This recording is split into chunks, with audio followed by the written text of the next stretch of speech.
Friends, इस video में मैं बात करने वाला हूं आईएमडी की। दोस्त, आप लोगों के बहुत सारे मैसेज और कमेंट आ रहे थे कि सर आईएमडी का इंपॉर्टेंट बता दीजिए। ठीक है दोस्त, इस वीडियो में आपको आईएमडी के इंपॉर्टेंट क्वेश्चन और उसके आंसर बताने वाला हूं। वही सारे क्वेश्चन आपको बताऊंगा और आंसर्स बताऊंगा जो कि कल की डेट में आपके बोर्ड एग्जाम पे आने वाले हैं। ठीक है, तो वीडियो को शुरू से लेकर लास्ट तक जो स्टूडेंट पूरा देखेंगे, ये सारे क्वेश्चन आप लोगों को आपके सेमेस्टर एग्जाम पर मिल जाएंगे। ठीक है, अभी तक जिन स्टूडेंट ने वीडियो को लाइक और चैनल को सब्सक्राइब नहीं किया तो वीडियो को लाइक करके चैनल को सब्सक्राइब जरूर कर लीजिएगा, ताकि और भी आने वाली वीडियोस की नोटिफिकेशन दोस्त आप लोगों को मिल सके। सबसे पहले बात करते हैं दोस्त आईएमडी है, जो आपका पूरा थ्योरेटिकल पेपर आने वाला है और इस पेपर में आपको कोई भी क्वेश्चन छोड़ना नहीं है।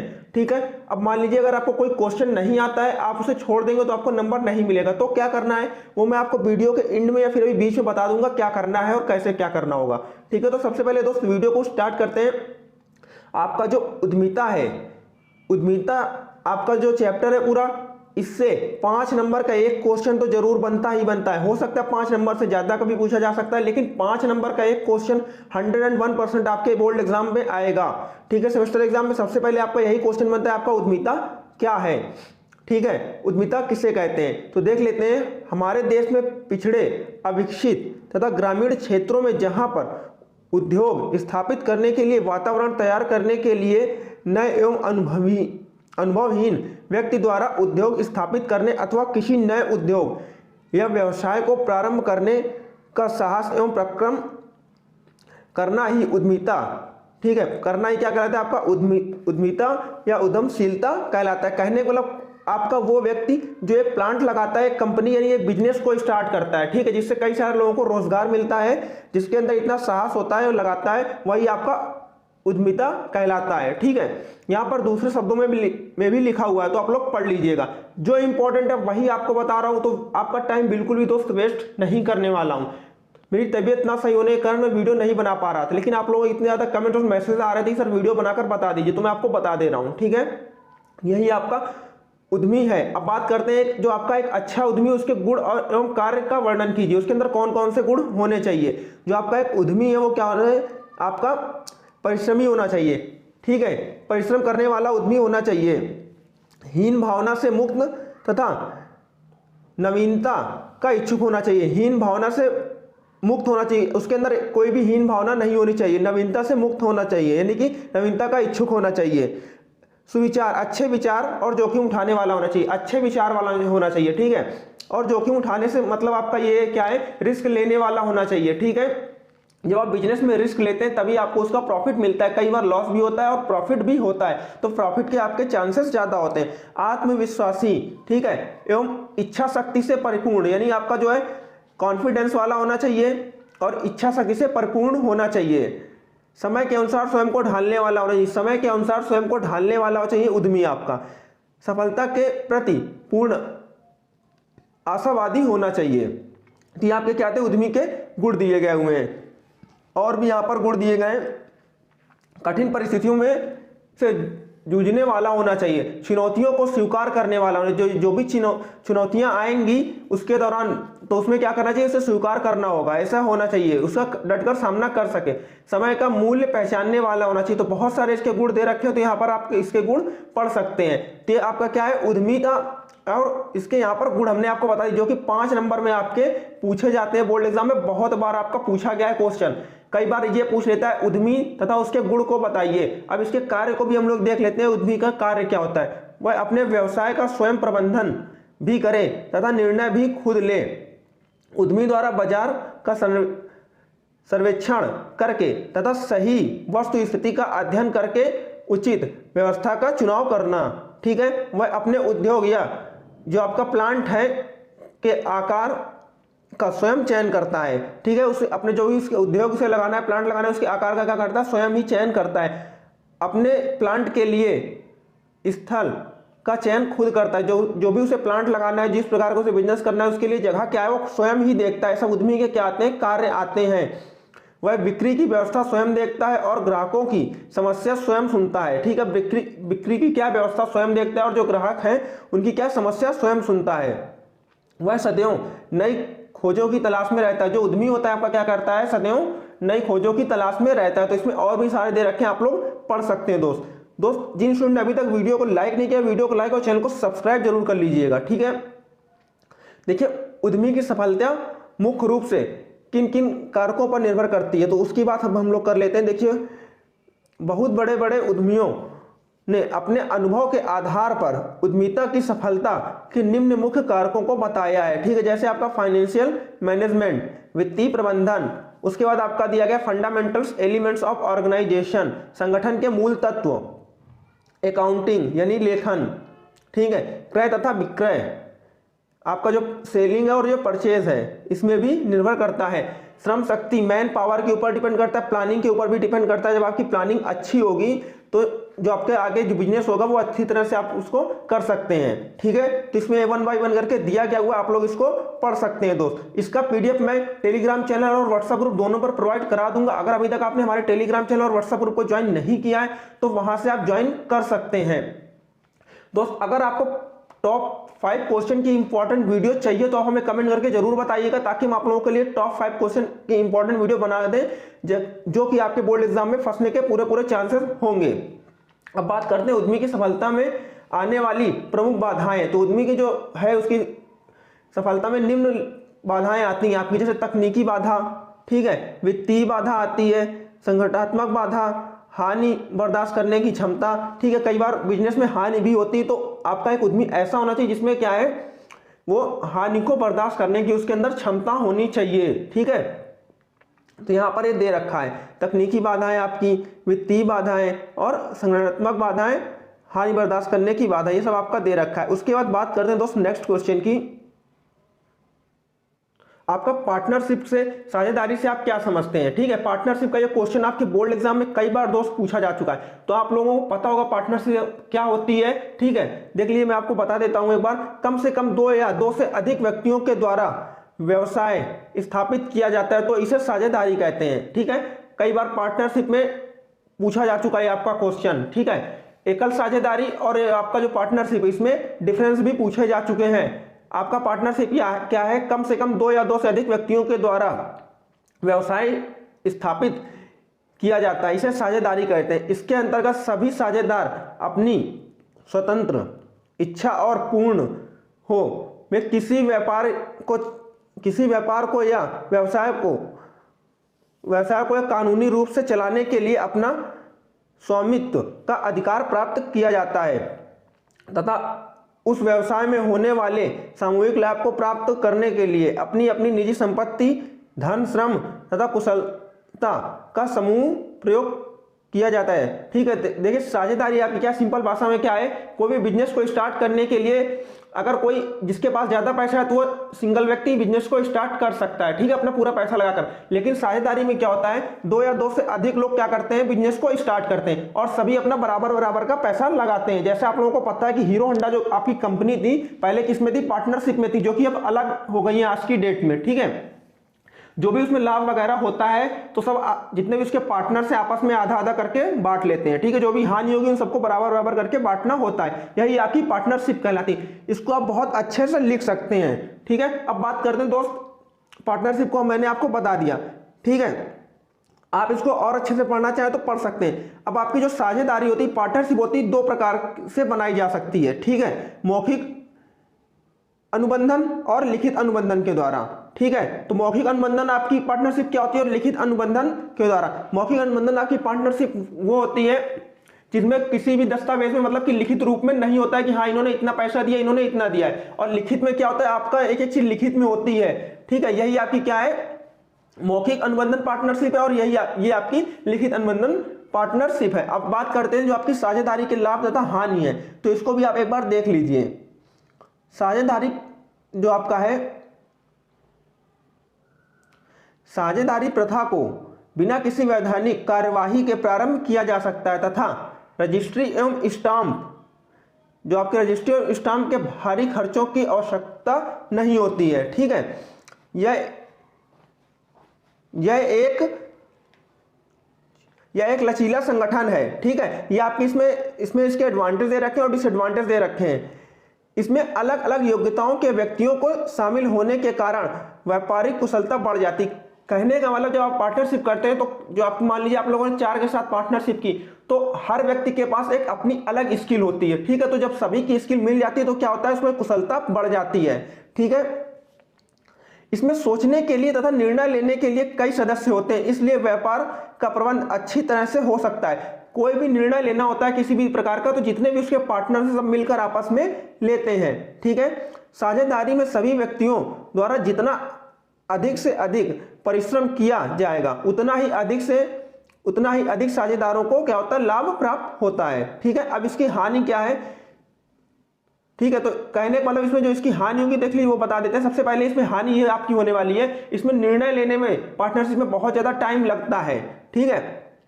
यदि कोई साझेदार विश्वासघात कर दे तो पूरे व्यवसाय को नुकसान हो सकता है। कहने का मतलब जो भी आपके पार्टनर्स अगर उनमें से कोई भी एक धोखा दे देता है तो क्या होता है, आपका जो बिजनेस है उसमें आपको नुकसान होता है। जब कोई साझेदार अपनी पूंजी वापस तभी ले सकता है जब साझेदारी का अंत कर दिया जाए। कहने का मतलब जो भी पार्टनर्स होंगे जिन्होंने अपनी अपनी पूंजी लगाई है वो अपनी पूंजी को तभी निकाल सकता है जब उस साझेदारी का अंत कर दिया जाए। किसी साझेदार की मृत्यु हो जाने पर साझेदारी स्वतः ही समाप्त मान ली जाती है। तो ये आपका क्या था, पार्टनरशिप और उसके एडवांटेज और डिसएडवांटेज थे। तो इतना आप लोगों ने समझ लिया दोस्त। कई बार आपका ये क्वेश्चन पूछा जा चुका दोस्त, आपका एक क्वेश्चन ये बहुत बार पूछा जा चुका है, भारतीय लघु उद्योग विकास बैंक, ठीक है, क्या है, small industry development bank of India, ठीक है। इसके बारे में बहुत बार पूछा जा चुका है, तो जान लीजिए ये क्या है। लघु उद्योग की इकाइयों की उन्नति तथा विकास करने के लिए अनेकों वित्तीय सहायता प्रदान करने हेतु 2 अप्रैल सन 1990 को भारतीय लघु उद्योग बैंक की स्थापना की गई, ठीक है। इसका हेड ऑफिस लखनऊ में तथा 21 शाखाएं पूरे भारत में स्थापित हैं। इस बैंक के द्वारा लघु उद्योगों के विकास के लिए निम्नलिखित योजनाएं चलाई जाती हैं, ठीक है। तो आपका एक प्रकार का ये बैंक है जिसमें जो छोटे उद्योग होते हैं उनको क्या किया जाता है, लोन दिया जाता है और उनके लिए कई सारी योजनाएं चलाई जाती हैं, ठीक है। तो बहुत बार ये क्वेश्चन आपके बोर्ड एग्जाम में पूछा जा चुका है, वही क्वेश्चन आंसर बताऊंगा जो आपके एग्जाम में आने वाला है, ठीक है। छोटे ग्रामीण एवं लघु उद्योगों के लिए योजनाएं, ठीक है। उपकरण पुनः फिनिश योजनाएं, फाइनेंस योजनाएं, ठीक है। तो ये आपको बहुत सारा दे रखा है। छोटे सड़क परिवहन ऑपरेटरों के लिए योजनाएं, इस आप, ठीक है। महिला उद्यमियों के लिए योजनाएं, भूतपूर्व सैनिकों के लिए विशेष योजनाएं। तो इसमें सब कुछ आपका दे रखा है, तो आप लोग इसको पढ़ सकते हैं। आपका दोस्त एक क्वेश्चन ये भी बहुत बार पूछा जाता है, MSME क्या है, ठीक है। इसके प्रकार, महत्व तथा लाभ समझाइए। MSME का पूर्ण अर्थ micro small and medium enterprises होता है। भारत सरकार के द्वारा सूक्ष्म लघु और मध्यम उद्योग मंत्रालय की सहायता से MSME उद्योग के लिए बहुत कुछ नियम और कानून बनाए गए हैं। भारत सरकार छोटे बड़े व्यापारी संगठनों को अपने छोटे बड़े जो आपके व्यापारिक संगठन हैं, संगठनों को उनके व्यापार में किसी भी प्रकार की कठिनाई का सामना ना करना पड़े, इस बात का ध्यान रखते हुए इन्हें MSME में पंजीकरण कराने की सुविधा प्रदान की जाती है। जो भी बिजनेस कर रहे हैं इनमें किसी भी प्रकार की इन्हें मतलब कि प्रॉब्लम ना आए, इसलिए इसमें MSME में पंजीकरण कराने की सुविधा प्रदान करते हैं। MSME निवेश के लिए छोटे आकार की एक संस्था है, ठीक है, जिसमें कुशल और अकुशल व्यापारी हो सकते हैं, जो बड़ी संख्या में बेरोजगार युवकों को रोजगार के अवसर प्रदान करा के भारतीय अर्थव्यवस्था को मजबूत कराने में अपनी महत्वपूर्ण भूमिका निभाती है। ये जो आपका ये क्या निर्णय के क्षेत्र में बढ़ावा देने के लिए अपना योगदान देते हैं और कच्चे माल आवश्यक सामान की आपूर्ति के द्वारा बड़े उद्योगों के सहयोग प्रदान करते हैं। अब बात कर लेते हैं MSME के जो प्रकार दे रखा है, तो यहाँ पर देख सकते हैं MSME उद्योग के 3 श्रेणियों में बांटा गया है, ठीक है। माइक्रो या सूक्ष्म उद्योग, ठीक है। तो इसके बाद आप लोग इसको पढ़ सकते हैं। उसके बाद लघु उद्योग और मध्यम उद्योग, तो ये आपका बांटा गया। बात कर लेते हैं जो आपका MSME के इंपॉर्टेंस है, महत्व है, उसकी बात कर लें। अगर हम लोग भारत सरकार द्वारा MSME अधिनियम 2006 के अंतर्गत पंजीकृत कंपनियों के उत्पादन को बढ़ावा देने के लिए जो क्या है चलाया गया था। भारत की अर्थव्यवस्था में MSME का कुल प्रत्यक्ष और अप्रत्यक्ष निर्यात में 45% की क्या है हिस्सेदारी है, ठीक है। MSME के अंतर्गत चलने वाले उद्योगों को कम ब्याज की दर पर ऋण की सुविधा, उत्पादन शुल्क में छूट, योजना पर सब्सिडी और अन्य कई तरह के लाभ प्राप्त होते हैं। ठीक है, तो आपका एमएसएमई के क्या दे रखे थे, इंपॉर्टेंस दे रखे थे। अब इसके यहाँ पर लाभ दे रखे हैं, बैंकों से लाभ 1% से 1.5% तक ब्याज में छूट, ठीक है, राज्य सरकार द्वारा छूट। तो इन सब के इसके एडवांटेज दे रखे हैं, तो आप लोग इसमें पढ़ सकते हैं। दोस्त आपका एक क्वेश्चन ये बहुत बार पूछा जा चुका है कि प्रोजेक्ट रिपोर्ट किसे कहते हैं और किस प्रकार बनाई जाती है, और आता है जब ये क्वेश्चन आपका दोस्त 5 नंबर में आता है। तो देख लेते हैं हम लोग। किसी भी योजना या परियोजना को प्रारंभ करने से लेकर उसके सुचारू रूप से संचालित होने तक का संपूर्ण वितरण एक लिखित दस्तावेज या कागज पर तैयार करना ही क्या होता है, आपका प्रोजेक्ट रिपोर्ट कहलाता है। इसके द्वारा चली जाने वाली परियोजनाओं का व्यवहारिक आधार पर मूल्यांकन किया जाता है। अब बात करते हैं जो आपका प्रोजेक्ट रिपोर्ट की अवधारणा को स्पष्ट कीजिए, ठीक है। तो इसमें दे रखी इसकी जो अवधारणा है इसको स्पष्ट करना। प्रोजेक्ट रिपोर्ट की क्या है, विशेषताएं। यह किसी भी व्यापार को शुरू या प्रारंभ करने से पूर्व आवश्यक जानकारी, सूचनाओं तथा विश्लेषणों का भंडार है। प्रोजेक्ट रिपोर्ट की सहायता से विशेषज्ञों की राय पर परियोजना के विभिन्न पहलुओं का परीक्षण किया जाता है ताकि बाद में उद्यमी को कोई भी जोखिम ना उठाना पड़े, ठीक है। इस रिपोर्ट के माध्यम से प्रस्तावित परियोजना की आर्थिक व्यवहार्यता का सही मूल्यांकन किया जा सकता है। प्रोजेक्ट रिपोर्ट नई परियोजनाओं से जुड़ी विभिन्न गतिविधियों का एक लिखित दस्तावेज है। तो यहाँ पर और भी इसके दे रखे हैं, तो आप लोग क्या कर सकते हैं, इसका पढ़ सकते हैं, ठीक है। अब बात करते हैं परियोजना जो आपका दे रखा है प्रतिवेदन, ये आपका नहीं पूछा जाता, इतना कोई इंपॉर्टेंट नहीं है।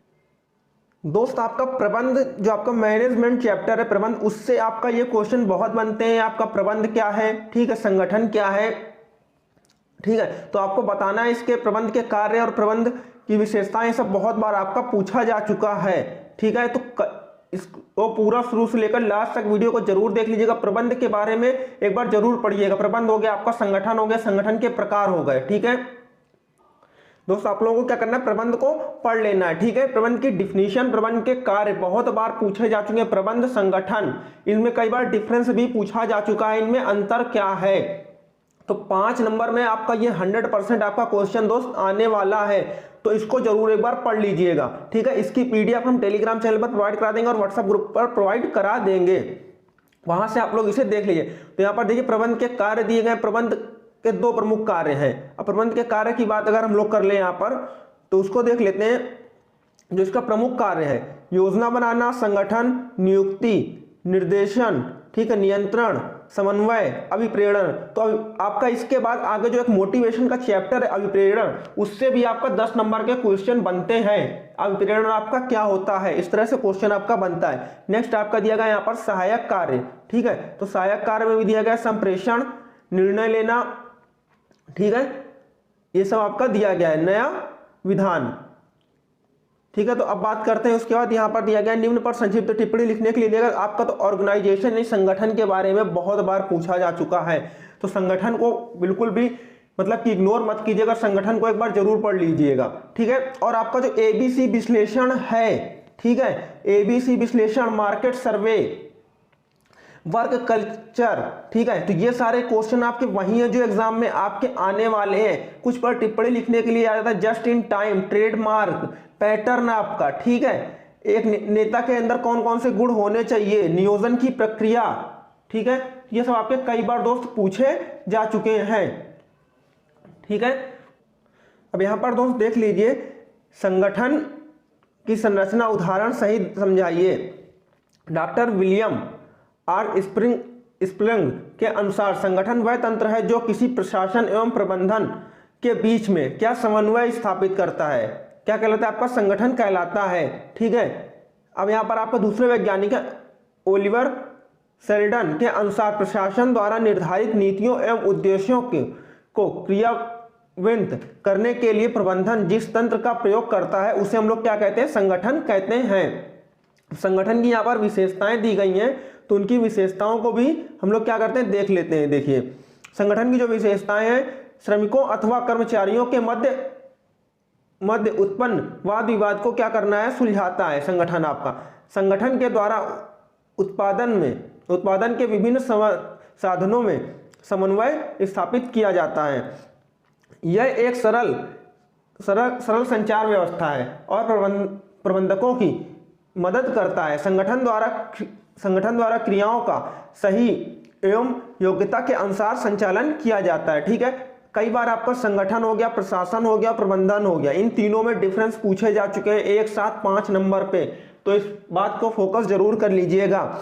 ठीक है, प्रबंधन आपका बहुत ज़्यादा इंपॉर्टेंट है। प्रबंधन, प्रशासन और संगठन में क्या डिफरेंस अभी पूछे जा चुके हैं। ठीक है, उसके बाद आपका आता है दोस्त जीएसटी क्या है, वैट क्या है, इन पर संक्षिप्त टिप्पणी लिखने के लिए कई बार आपका आ चुका है। टैक्स क्या है इन सब में। ठीक है, तो इन सबको एक बार जरूर देखिएगा दोस्त। यहाँ पर दिया गया निम्नलिखित पर संक्षिप्त टिप्पणी लिखिए, तो यहाँ पर आपका दिया गया है संगठन है, यानी संगठन के दोस्त आपके इनमें ही क्या करना है, आपको टिप्पणी लिखना है। बहुत बार आपका ये पूछा जा चुका है, लाइन ऑर्गेनाइजेशन यानी रेखा संगठन, रेखा एवं स्टाफ संगठन क्या है आपका। ठीक है, क्रियात्मक संगठन, इन तीनों में से कोई एक संगठन आपका 5 नंबर में आपके बोर्ड एग्जाम में आने वाला है। तो एक बार हम लोग लाइन संगठन को देख लेते हैं, लाइन ऑर्गेनाइजेशन को।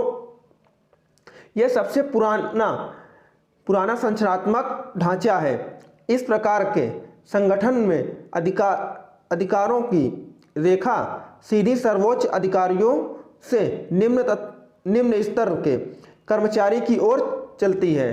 ठीक है, तथा दायित्वों की रेखा निम्न स्तर के कर्मचारियों से शीर्ष स्तर के अधिकारियों तक चलती है। दूसरे शब्दों में हम इसका संचालन एवं आदेश रेखाबद्ध स्थिति में होता है। इसे सैनिक संगठन या क्रम संगठन या विभागीय संगठन या लंबवत संगठन आदि के नामों से भी जाना जाता है। तो इन सब के नाम से भी दोस्त जाना जाता है। अगर इनमें से कोई भी आए तो कंफ्यूज मत होइएगा। ठीक है, तो ये आपका रेखा संगठन है और रेखा संगठन की यहाँ पर विशेषताएं दी गई हुई हैं। प्रत्येक छोटा कर्मचारी अपने से तुरंत बड़े अधिकारी के प्रति उत्तरदायी होता है। आदेश तुरंत बड़े अधिकारी द्वारा दिए जाते हैं। ठीक है, आदेश क्या है, तुरंत बड़े अधिकारियों द्वारा दिए जाते हैं। इसमें आदेशों का रेखीय प्रवाह होता है, अर्थात ऊपर से नीचे की ओर चलते हैं। संगठन के सदस्यों के बीच क्या होता है, संप्रेषण बना रहता है। प्रत्येक अधिकारी के नीचे या अधीन कार्य करते हैं। ठीक है, करने वाले कर्मचारियों की संख्या सीमित ही होती है। अब इसी तरह रेखा संगठन के यहाँ पर दोस्त लाभ दिए गए, तो आप लोग लाभ इनके क्या कर सकते हैं, पढ़ सकते हैं। ठीक है दोस्तों, रेखा संगठन के लाभ और हानि, इसी तरह आपका जो क्रियात्मक संगठन है, ठीक है, और रेखा और जो आपका स्टाफ संगठन है, इनके भी लाभ और हानि जरूर पढ़ लीजिएगा। बहुत बार आपके बोर्ड एग्जाम में पूछे गए। उसके बाद आपका नेक्स्ट क्वेश्चन जो बनता है, नेतृत्व एवं अभिप्रेरण। ठीक है, एक प्रभावी नेता के गुण, जो आपका एक नेता है उसके अंदर कौन कौन से गुण होने चाहिए, यानी लीडरशिप आपका जो नेता होता है उसके अंदर कौन कौन से गुण होने चाहिए, और मोटिवेशन से, इन दोनों में से 5-5 नंबर का एक क्वेश्चन बनता है। तो पहले ही बता दे रहा हूं, तो वीडियो को जो स्टूडेंट पूरा देखेंगे उनको इस चीज का लाभ निश्चित रूप से मिलेगा। परंपरागत विचारकों का, जो आपके परंपरागत विचार हैं, ठीक है, विचारकों का मत या कि नेता पैदा होते हैं। ठीक है, लेकिन अब यह स्वीकार कर लिया गया है कि कोई भी व्यक्ति नेता के गुण प्राप्त कर सकता है तथा प्रभावी नेता बन सकता है। एक कुशल नेता को लक्ष्य निर्धारित करना पड़ता है और प्रत्येक व्यक्ति को उसकी क्षमता के अनुसार कार्य आवंटित करने के बाद यह देखता है कि कार्य पूर्ण रूप से पूर्ण संतुष्टि के साथ संपन्न हुआ अथवा नहीं। वह अपने दल के सदस्यों का विश्वास प्राप्त कर बहुत सुख या आनंदित होता है। ठीक है, तथा अपने सदस्यों को कार्य करने के लिए प्रेरित भी करता है। कहने के लिए आपका नेता दोस्त वही जो आपके चुनाव होते हैं, आप लोगों को पता है किस तरह से होते हैं। ठीक है, और एक नेता के अंदर कौन कौन से गुण होने चाहिए। ठीक है, अब बात करते हैं, यहाँ पर दिया गया नेता के गुणों को निम्न प्रकार से समझाइए। ठीक है, तो क्या है देख लीजिए, एक बार देख लेते हैं। अच्छे संदेशक वाहक, ठीक है, दक्षता एवं कौशल युक्त होना चाहिए एक नेता। ठीक है, दया और सहानुभूति होना चाहिए नेता के अंदर, ठीक है। ये नहीं कि अपने एक एटीट्यूड में हो, ठीक है। सहन शक्ति युक्त होना चाहिए, ठीक है। व्यापक दृष्टिकोण वाला होना चाहिए, उदारता युक्त होना चाहिए, ठीक है। नैतिक चरित्रवान होना चाहिए, दूरदर्शी होना चाहिए, दूर तक की सोच रखने वाला एक नेता होना चाहिए, निर्णय लेने की क्षमता वाला व्यक्ति होना चाहिए, साहसी होना चाहिए। जो आपका नेता है वो क्या होना चाहिए, साहसी भी एक होना चाहिए, ठीक है। दल निर्माण करने की क्षमता होनी चाहिए, व्यक्ति की भावनाएं मानवीय होनी चाहिए, ठीक है। प्रगतिशील होना चाहिए। अब नेता एक प्रबंधक में अंतर, अब आपको बता दें नेता और प्रबंधक में अंतर भी कई बार पूछा जा चुका है, तो देख लीजिए यहाँ पर दिया गया है, जो यहाँ पर इनके बीच में अंतर है। नेता में, नेता लक्ष्यों एवं उद्देश्यों की प्राप्ति हेतु प्रेरक शक्ति है, ठीक है। जो आपका प्रबंध कार्य कराने का सही अधिकार है, ठीक है। जो आपका प्रबंध होता है वो क्या कराता है, कार्य कराने की सही अधिकार है, ठीक है। नेक्स्ट पॉइंट में दे रहा है कार्य करने का क्षेत्र, नेता के द्वारा उचित नेतृत्व करके अपने साथियों या जो इसके साथी हैं इनके साथ के मध्य संबंध क्या करता है, स्थापित करवाना है, ठीक है। जो प्रबंध क्या, प्रबंध नियोजन संगठनी का कारण निर्देशन एवं नियंत्रण है, जो प्रबंध की प्रतिक्रियाओं पर आधारित है, ठीक है। इसी तरह आपका दे रखा है अधिकार के बारे में दे रखा है, शिक्षा के बारे में दे रखा है और स्थायित्व के बारे में दे रखा है। तो इनके जो डिफरेंस है वो जरूर एक बार दोस्त पढ़ लीजिए। अब दोस्त अभिप्रेरणा यानी कि मोटिवेशन का सिद्धांत समझाइए। तो मोटिवेशन के बारे में आज की डेट में कौन नहीं जानता है। मोटिवेशन के आप लोग कई सारे वीडियोस देखते हैं यूट्यूब में और कितना ज़्यादा मोटिवेट हो जाते हैं कि 1-2 दिन तक तो उस काम को करेंगे जिस काम के लिए मोटिवेशन का वीडियो देख रहे हैं, और उसके बाद फिर से उस काम को छोड़ देते हैं, यानी अपने लक्ष्य के और टारगेट तो करते हैं 1-2 दिन के लिए, उसके बाद फिर से अपने लक्ष्य से हट जाते हैं। यही मोटिवेशन है आपका, देख लीजिए। अभिप्रेरण एक प्रेरक शक्ति है जो हमें संचालित करती है, अतः अभिप्रेरण के अंतर्गत प्रेरक शक्ति संचालित करना, निर्देशन करना, ठीक है, भक्ति प्रार्थना करना, निष्ठा तथा जुड़ाव के साथ वचनबद्धता आदि आते हैं। अभिप्रेरण एक, जो आपका अभिप्रेरण है एक उच्छिपन शक्ति है, ठीक है। यानी कि आपके अंदर एक छुपी हुई है क्या है, शक्ति है जो व्यक्तियों को पूर्व निर्धारित लक्ष्यों को प्राप्त करने हेतु कार्य करने को तैयार करता है। यही आपका अभिप्रेरण है। कहने का मतलब दोस्त ये है कि आप उस काम को कर तो सकते हैं लेकिन आपके अंदर कॉन्फिडेंस नहीं है। अगर आपको कोई कॉन्फिडेंस दिला सकता है हाँ ये चीज़ आप कर सकते हैं, तो एक आपके अंदर से सेल्फ कॉन्फिडेंस आ जाता है कि हाँ हम इस काम को कर सकते हैं, ठीक है। यही आपका अभिप्रेरण है, इसीलिए आप लोग मोटिवेशन वीडियोज भी देखते हैं, ठीक है। अब यहाँ पर दे रखा है जो आपका अभिप्रेरण की परिभाषा लिखिए। तो जो आपका मोटिवेशन है इसकी जो डिफिनीशन है देख लीजिए। विभिन्न विशेषज्ञों के अनुसार अभिप्रेरण को अलग अलग रूप में परिभाषित किया गया है, ठीक है। विलियम जी स्टॉक के अनुसार अभिप्रेरण वांछित लक्ष्यों की प्राप्ति हेतु मनुष्यों को कार्य करने के लिए प्रेरित करने की क्रिया है, ठीक है। जैसा मैंने आपको बताया अभिप्रेरण को संगठन के लक्ष्यों की प्राप्ति करने हेतु किए जाने वाले प्रयत्नों की इच्छा के रूप में परिभाषित किया जाता है। तो अभिप्रेरण भी 5 नंबर में आपका पूछा जाता है। इसी तरह आप अभिप्रेरण की विशेषताएं, जो मोटिवेशन की विशेषताएं हैं उसको भी एक बार देख लीजिए। अभिप्रेरण एक मनोवैज्ञानिक संकल्पना है, ठीक है। अभिप्रेरण एक सतत प्रक्रिया है। अभिप्रेरण एक जटिल कार्य है, ठीक है। अभिप्रेरण मौखिक या अमौखिक दोनों प्रकार से होता है, ठीक है। अभिप्रेरण एक व्यक्तिगत गुण है। अभिप्रेरण एक प्रणालीकृत कार्य है। तो ये आपका अभिप्रेरण था दोस्त आपका एक क्वेश्चन और आपके बोर्ड एग्जाम में पूछा जाता है, आपका मानव संसाधन प्रबंध से आप क्या समझते हैं। 5 नंबर में क्वेश्चन आता है और इसके उद्देश्य भी पूछे जाते हैं। तो एक बार हम लोग मानव संसाधन को देख लेते हैं। मानव संसाधन प्रबंध, मानव संसाधन के प्रबंध से तात्पर्य यह है कि इसके अंतर्गत व्यक्ति एवं संगठनों को लाने का महत्वपूर्ण कार्य किया जाता है, ठीक है, जिससे कि वांछित उद्देश्य की प्राप्ति हो सके। किसी उद्योग में किसी उत्पाद का वृहद उत्पादन करने के लिए आवश्यक कुशल एवं दक्ष व्यक्तियों के समूह का सुगमतापूर्वक चयन करना ही मानव संसाधन प्रबंध के अंतर्गत आता है। ये क्वेश्चन आपका 5 नंबर पे आता है। आपका मानव संसाधन प्रबंध क्या, और इसके साथ में इससे आपके क्या दोस्त उद्देश्य भी पूछे जाते हैं, तो उनको भी हम लोग एक बार क्या करते हैं देख लेते हैं। मानव संसाधन प्रबंध बहुत व्यापक होता है। प्रत्येक संगठन में यह पूर्व निर्धारित होता है कि प्रत्येक प्रबंध द्वारा प्रत्येक स्तर पर आवंटित कार्य संपादित किया जाता है। यह एक प्रक्रिया है जिसमें संपूर्ण कार्य एक निश्चित क्रम में किया जाना आवश्यक। कहने का जो आपका मानव संसाधन प्रबंध ये आपकी एक तरह की एक प्रोसेस है, एक प्रक्रिया है जिसमें संपूर्ण कार्य जो है एक निश्चित क्रम में मतलब इसका जो क्रम है उसमें किया जाना आवश्यक है।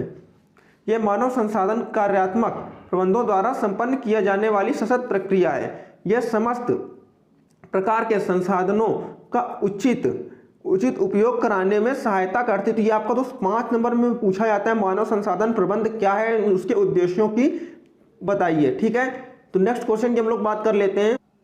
और अगर आप मानव शक्ति नियोजन की परिभाषा को देखना चाहें दोस्त एक बार देख ले। वैसे पूछा नहीं जाता है लेकिन कई बार पूछा भी गया है। ठीक है, बहुत ही कम पूछा जाता है।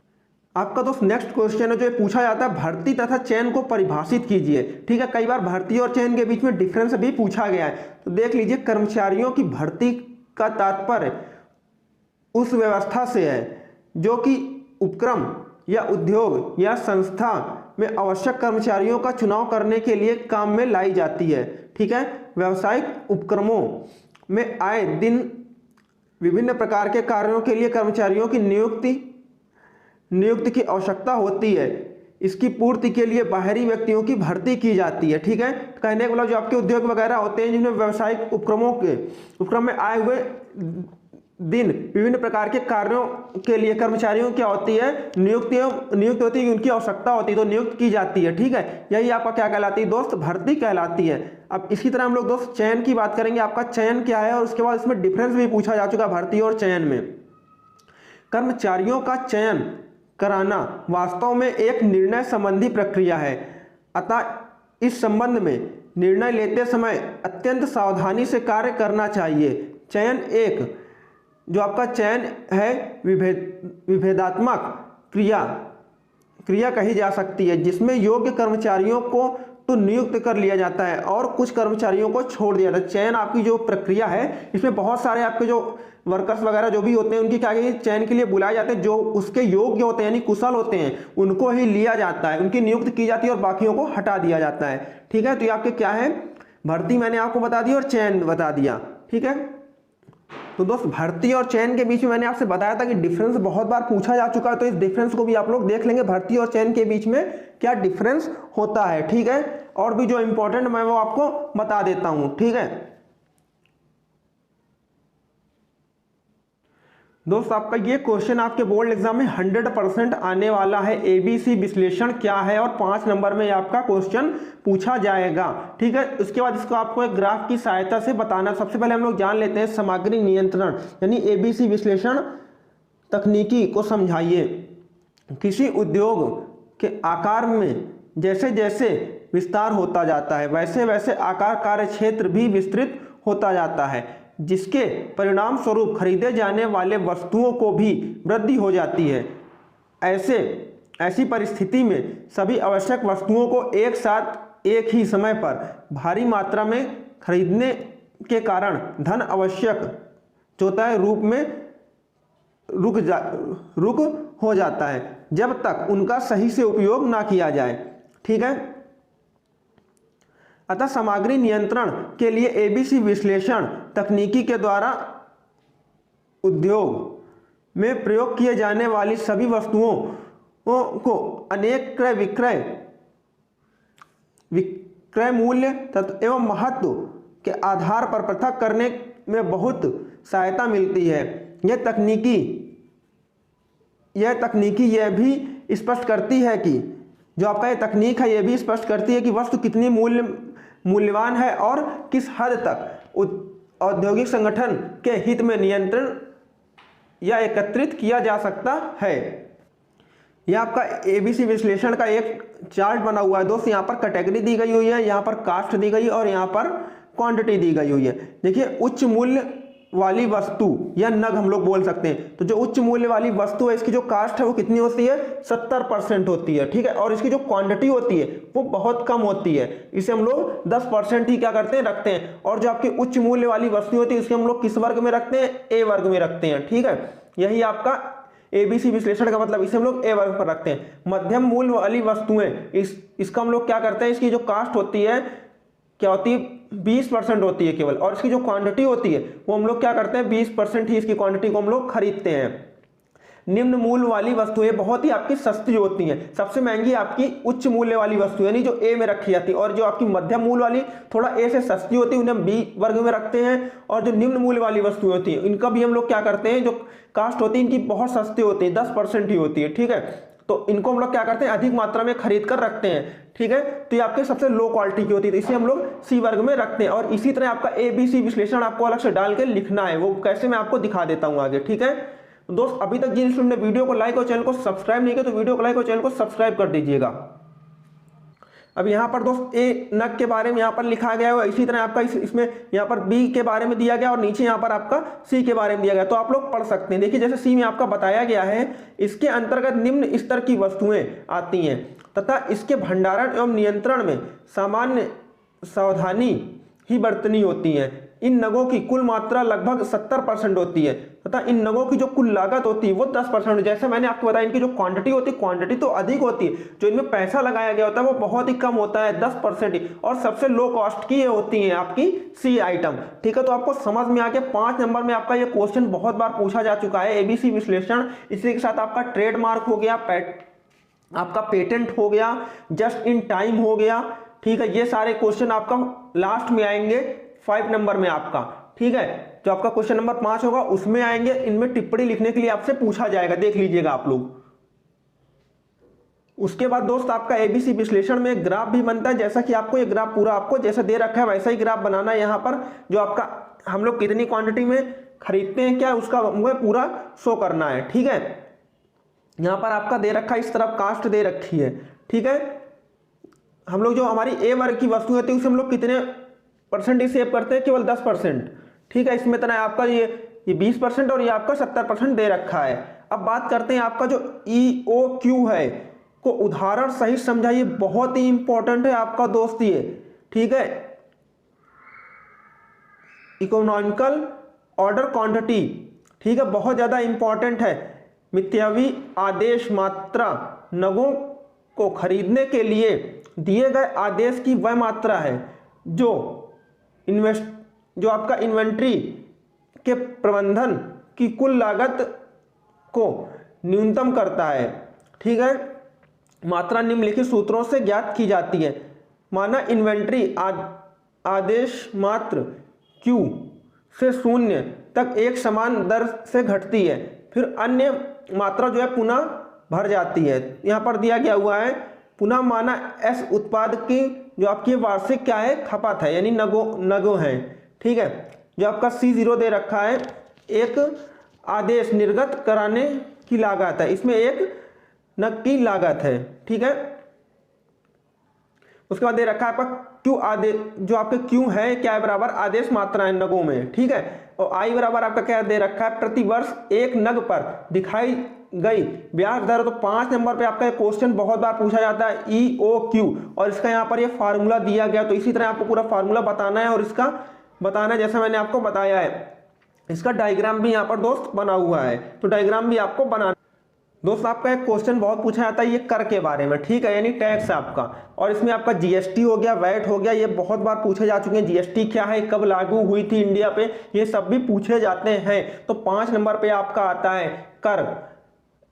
टैक्स फीस की वह दर है जो सरकार द्वारा व्यक्तियों, उत्पादों और सेवाओं पर लगाया जाता है, ठीक है। आपका जो कराधान का मुख्य उद्देश्य सरकारी खर्चों की पूर्ति करना होता है।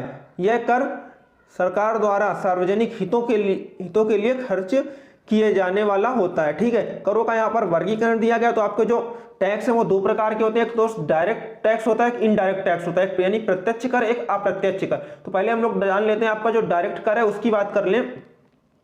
इसके अंतर्गत वे सभी कर सम्मिलित किए जाते हैं जो व्यक्तियों की आय तथा संपत्ति पर लगाए जाते हैं तथा इन्हीं व्यक्तियों द्वारा स्वयं वहन किए जाते हैं जिन पर ये कर लगाए जाते हैं। प्रत्यक्ष कर का आकलन एक ही व्यक्ति पर किया जाता है, उदाहरण के लिए आयकर, संपत्ति कर, धन कर। ठीक है, अब इसी तरह हम लोग बात करते हैं दोस्त, आपका जो दे रखा है इनडायरेक्ट टैक्स आपका दे रखा है, जिस कर का आकलन या कराधान कर निर्धारण विभिन्न व्यक्तियों पर पड़ता है। ठीक है, उसे अप्रत्यक्ष कर कहते हैं। जैसे सेवा कर हो गया आपका, उत्पादन कर हो गया, निर्गत शुल्क, आयत निर्गत शुल्क आपकी जो है। ठीक है, इसी तरह आपका दे रखा है इनकम टैक्स क्या होता है उसकी बात कर लें अगर हम लोग देखिए, यहाँ पर दिया गया हुआ है, यह कर देश के प्रत्येक ऐसे नागरिक या व्यक्ति के द्वारा भारत सरकार को चुकाना पड़ता है जिसकी पिछले वित्तीय वर्ष की कुल आमदनी क्या है, जो कुल आमदनी का आय का मान न्यूनतम निर्धारित आय से अधिक है। ठीक है, आयकर के रूप में सरकार की आमदनी का सबसे बड़ा और महत्वपूर्ण आय का स्रोत यही है आपका। ठीक है, तो टैक्स के बारे में दोस्तों जरूर एक बार पढ़ लीजिएगा, क्योंकि टैक्स के बारे में आपसे बहुत ज़्यादा पूछा जाता है। आपका जीएसटी वगैरह भी आपके बोर्ड एग्जाम में बहुत बार पूछा गया।